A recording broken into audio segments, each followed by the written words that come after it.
Hello friends, welcome to my channel. ఈరోజు ముడుపు ఎలా కట్టాలో చెప్తాను. ఈ ముడుపు వెంకటేశ్వర స్వామికి సంబంధించింది.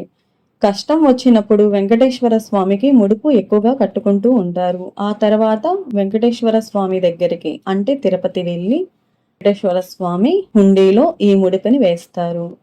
వెంకటేశ్వర స్వామికి ముడుపు కట్టేటప్పుడు ప్రత్యేకంగా నియమాలు పాటించాలి. ముడుపు కట్టేటప్పుడు ముందుగా మనం ఒక మంచి వైట్ క్లాత్‌ని తీసుకోవాలి. ఒక గిన్నె తీసుకొని, ఆ గిన్నెలో పసుపు, కొంచెం గంధం, కొంచెం పచ్చకర్పూరం వెయ్యాలి. ఆ తర్వాత నీళ్లు పోయాలి. ఒక కొత్త తెల్లటి వస్త్రాన్ని ఈ నీళ్ళల్లో ముంచాలి. బాగా నానబెట్టి తర్వాత దీనిని ఆరబెట్టాలి. ఇప్పుడు ఇది పసుపు రంగు వస్త్రంగా మారుతుంది. ఇది ఆరబెట్టుకున్నాక దీనికి 4 మూలల బొట్టు పెట్టాలి. మధ్యలో వెంకటేశ్వర స్వామి నామాన్ని కుంకుమతో పెట్టాలి. మొదటగా 7 ఎండు ఖర్జూరాలు, 7 యాలుక్కాయలు, 7 లవంగాలు వెయ్యాలి. తర్వాత స్వామివారికి తులసి దళాలంటే చాలా ఇష్టం కాబట్టి ఇలా తులసి దళాలు కూడా వేయాలి. ఈ ముడుపులో నేను ఇల్లు కూడా వేసాను.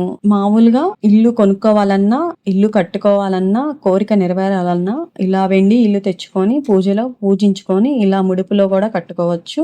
వెంకటేశ్వర స్వామి 7 కొండల స్వామి కాబట్టి ఇవన్నీ 7 వేయాలి. తర్వాత కొంచెం పచ్చకర్పూరం వెయ్యాలి. పసుపు, కుంకుమ, అక్షింతలు వెయ్యాలి. 11 రూపాయలు గాని, 21 రూపాయలు గాని, 54 రూపాయలు గాని, 108 రూపాయలు, 111, 116, 516 ఇలా రూపాయలు వస్త్రంలో వెయ్యాలి. లేదా 3 గుప్పిళ్లతో రూపాయి నాణాలు తీసుకొని 3 గుప్పిళ్ల రూపాయి నాణాలు కూడా వెయ్యొచ్చు. ఇలా ప్రత్యేకంగా ఇవన్నీ వేశాక ఈ వస్త్రంను 3 ముళ్ళు వెయ్యాలి. ఈ ముడి కట్టేటప్పుడు మన మనసులో కోరికని కోరుకొని మూట కట్టాలి.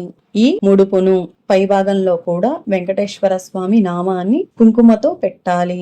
ఇప్పుడు ఈ ముడుపును ఒక పళ్ళెంలో ఉంచి పూజ గది దగ్గర పెట్టుకోవాలి. అగరబత్తులు వెలిగించాలి. ధూపం వేయాలి. ఈ ముడుపు దగ్గర వెంకటేశ్వర స్వామి 108 నామాలు లేదా గోవింద నామాలు చదవాలి. ముడుపును స్వామి వారి దగ్గరే ఉంచాలి. సమస్య తీరే వరకు లేదా కోరిక తీరే వరకు ఉంచాలి. లేకపోతే వెంకటేశ్వర స్వామి పటం వెనుక వైపు ఉంచి తిరుపతి వెళ్ళినప్పుడు ఈ ముడుపుని ఆ హుండీలో వెయ్యాలి. వెంకటేశ్వర స్వామి వడ్డీ కాసుల స్వామి వారు కాబట్టి ఈ ముడుపుతో పాటు వడ్డీ కూడా కంపల్సరిగా వెయ్యాలి. ఇలా ప్రత్యేకంగా ముడుపు కట్టాలి.